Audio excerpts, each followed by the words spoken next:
আচ্ছা, 1971 সালের জামাত আর বর্তমান জামাত কি এক? শুনেন, জন্মজাত যে জন্ম দেয় সেই কিন্তু গোড়াটাই আগে ধরতে হয়।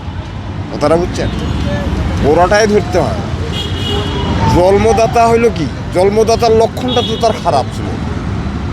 তারা আমরা যদি এখানে 10 জন মানুষ একসাথে হয়ে থাকি আর আপনি একাই হয়ে থাকেন, তাহলে এই 10 জন মানুষের তো আপনারা মূল্যায়ন দিলেন না। তাহলে আপনাকে আমি কেন মূল্যায়ন দিব?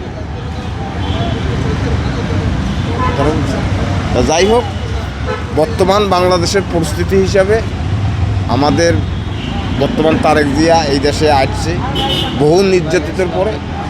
তাকে কিন্তু বাংলাদেশের মানুষ জনগণ হিসাবে তাকে কিন্তু ছেলেটা যেভাবে কথাবার্তা বলে গেছে, জনগণকে বুঝে গেছে, যদি ধানের শীষে ভোটটা দেওয়া যায়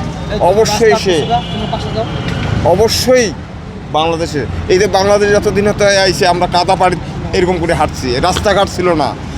এই আজকে জাতীয় পার্টি করছে, আওয়ামী লীগ করছে, বিএনপি করছে, করতে করতে করতে আমরা আজকে এইরকম বাংলাদেশ পাইছি। এই যে মানুষ কয় বেলে এ করে না এ করে না, এটা ঠিক না।